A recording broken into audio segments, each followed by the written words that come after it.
Hello guys, welcome back. আজকের এই ভিডিওতে আমরা কথা বলবো 4 নাম্বার ম্যাচ যেটা এখানে খেলবে ডিসি এবং এলএসজি, সেটার 100% শিওর শট প্রিডিকশন এবং অ্যানালাইসিস থাকবে এই ভিডিওতে। তার আগে চলুন আপনাদেরকে কিছু আমাদের অ্যাকুরেট কাজের প্রমাণ দেখাই। আমরা সোজা চলে এসেছি আমাদের টেলিগ্রামে, যেটা লিঙ্ক ভিডিও ডিসক্রিপশনে দেওয়া থাকে। সবসময় আপনারা জয়েন হয়ে নিজেরাও এখানে দেখে নিতে পারেন আর এখানে শিওর শট রিপোর্ট পেতে পারেন। তো আমরা প্রথম খেলাতে চলে যাব একদম, যে প্রথম খেলাটা আমরা কাকে উইন দিয়েছিলাম। এখানে দেখুন আমরা প্রথম খেলা এখানে আরসিবি কে উইন দিয়েছিলাম। আপনারা দেখতেছেন কেকেআর এর বিপক্ষে, যেখানে আমরা একটা মিনি জ্যাকপট দিছি এবং বলেছিলাম যে আমরা এখানে শিওর শট আপডেট দেবো। দেখুন 100% গেম দেবো, দেখিয়ে দিচ্ছি। একটি গেম গেল, যেমন আজকে আমি যখন এই ভিডিওটা রেকর্ড করতেছি স্টিল তখন চেন্নাই সুপার কিংস এর খেলা চলতেছে। চলুন আমি আপনাদেরকে লাইভটাকে দেখাই দিচ্ছি। তার আগে আমি সানরাইজার হায়দ্রাবাদ এবং রাজস্থান রয়্যালসের ভিতরে কোন টিম দিয়েছিলাম দেখুন। আমরা এখানে হায়দ্রাবাদকে উইল দিয়েছিলাম, একদম শিওর শট উইল দিয়েছি। আপনার যতগুলো স্ক্রিনশট মনে চায় যারা কাজ করতেছে তাদের স্ক্রিনশটগুলো এসে আপনাদের গ্রুপে দেখতে পারেন। দেন এখন অবধি কিন্তু গেম লাইভ চলতেছে। দেখুন আমরা সিএসকে কে লাস্ট গেমে উইল করিয়েছি, দেখতেই পারতেছেন। সো যারা আমাদের সাথে খেলতেছে তারা কিন্তু উইল। কিভাবে উইল চলুন আমি আপনাদেরকে লাইভ প্রুফ দেখাই দিচ্ছি। আমার তো দেখলে যে আমি কাকে কি দিয়েছি, রাইট? এখন চলুন আমি লাইভ প্রুফ দেখাচ্ছি।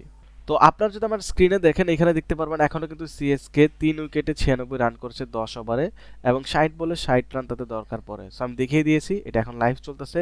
দেখুন 10 ওভার আগেই কিন্তু আমরা গ্রুপে দিয়ে দিয়েছি যে আপনারা উইন করেছেন। চলুন আমি গ্রুপটা আরেকবার দেখিয়ে দিচ্ছি যাতে আপনারা বুঝতে পারেন। এই দেখুন আমাদের গ্রুপের ইমেজ, ঠিক আছে? লাইভ এনে সরাসরি দেখিয়ে দিয়েছি। তো হলো, যারা আমাদের সাথে অ্যাকুরেসি রিপোর্ট নিয়ে কাজ করতে চাচ্ছেন তারা আমাদের ইমো হোয়াটসঅ্যাপে মেসেজ করবেন, আমরা দিয়ে দিব। তো চলুন এখন আমরা শুরু করি হচ্ছে গিয়ে প্রিডিকশন। তো আমরা শুরু করলাম প্রিডিকশন। সো প্রথমে আমরা কথা বলবো পুরনো ইতিহাস নিয়ে, যেখানে দিল্লি ক্যাপিটাল কিন্তু তার গত সিজনে লাস্ট যে 5টি ম্যাচ ছিল সেটার ভিতরে 3টি জিতেছে এবং লাকলাও কিন্তু 2টি জিতেছিল। সো এখানেও কিন্তু বলতে পারেন যে 19 আর 20-এরই তফাৎ, যেখানে লাস্ট তাদের যে হেড টু হেড গেম হয়েছিল তাদের ভিতরে এখন অবধি 5টি গেম খেলা হয়েছে।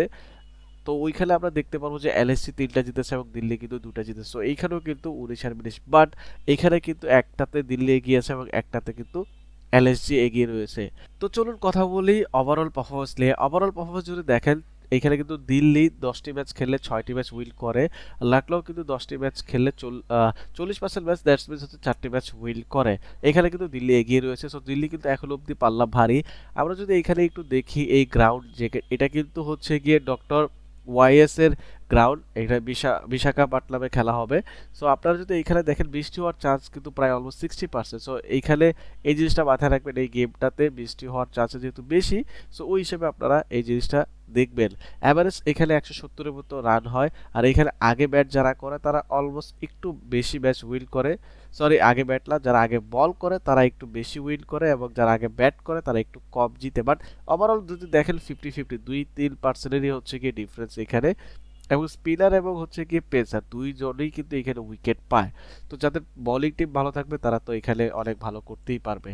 সো আমরা যদি এখন কথা বলি প্লেইং ইলেভেন, কোন দলটি আসলে জিতবে, এই প্লেইং ইলেভেন দেখলে আপনারা বুঝতে পারবেন। আমরা যদি এখানে দিল্লি ক্যাপিটালের কথা বলি, সেখানে দেখবো যে জ্যাক, কেএল রাহুল, অভিষেক, এখানে থাকবে হচ্ছে ফ্যাব ডুপ্লেসি, এখানে থাকবে তৃষ্টান, থাকবে অক্ষর পাটেল যে কিনা এখন এই দলের মেইন ক্যাপ্টেন কি অনলি ক্যাপ্টেন উনি। এবং এখানে যদি দেখেন সামির রিজভি থাকবে, আশুতোষ থাকবে, মিচেল স্টার থাকবে, এখানে এখানে আরও থাকবে কুলদীপ যাদব, সাথে থাকবে নাটরাজন এবং হচ্ছে মুকেশ কুমারকে তারা অ্যাজ এ ইম্প্যাক্ট বলার হিসেবে ইউজ করতে পারে। সো তাদের ওভারঅল যদি আমি বলি ব্যাটিং লাইন আপ ডিসেন্ট এবং হচ্ছে বোলিং লাইন আপও আমি ডিসেন্টই বলবো। এখানে নাটরাজন আর হচ্ছে স্টার্ক থাকাতে হয়তো পেসিং অ্যাটাকে অনেক ভালো, মুকেশ অনেক ভালো, বাট স্টিল আমি বলবো যে তাদের ব্যাটিং অ্যাটাকটা মোর উইক দেন বলার। সো বোলিং মোটামুটি চলে, বাট আমার মনে হয় তাদের ব্যাটসম্যানের প্রথম 3-4 জন যদি কিছু করতে না পারে তাহলে নিচের দিকে এসে কিছু করার মতো এখানে তাদের প্লেয়ার নাই। আমরা যদি এখানে লাকনোর কথা বলি, লাকনোর এখানে কথা বলে দেখবো যে মাকরাম, মার্শ, এখানে থাকবে পান্ত যে কিনা এখন এই দলের ক্যাপ্টেন, আর এই দলের ক্যাপ্টেন ওই দলে সুইচ হয়ে গিয়েছে। সো কিছুটা এরকমই এখন ইকুয়েশন। নিকোলাস পুরান, এখানে থাকবে আয়ুষ বাডুনি, ডেভিড মিলার, এখানে থাকবে হচ্ছে শাহবাজ আহমেদ, রাবি বিষ্ণয়, এখানে থাকবে হচ্ছে মানিরামান, থাকবে হচ্ছে মহসিন খান, আবেশ খান এবং হচ্ছে আকাশদীপ। সো তাদের কিছু প্লেয়ার ওই টিমে চলে গেছে এবং ওই টিমের কিছু প্লেয়ার এখন এখানে চলে এসেছে। সো এই মিলাই তাদের স্কোয়াড, বাট আমার মনে হয় যে লখনউয়ের স্কোয়াডটা more professional in the sense more deep অব্দি ব্যাট করতে পারবে শাহবাজ অব্দি। আর এখানে তো আমি অক্ষর প্যাটেলের পর কাউকে তেমন খুব একটা ব্যাটিং এর দিক দিয়ে দেখতে পারতেছি না। সো আমার মনে হয় এই দিকে ওভারঅল বোলিং দিয়ে এগিয়ে থাকবে এখানে ডেফিনেটলি দিল্লি, এবং ব্যাটিং দিয়ে এখানে এগিয়ে থাকবে লখনউ। সো আলটিমেটলি তাহলে কে জিতবে এই খেলায় সেটি নিয়ে এখন কথা বলি।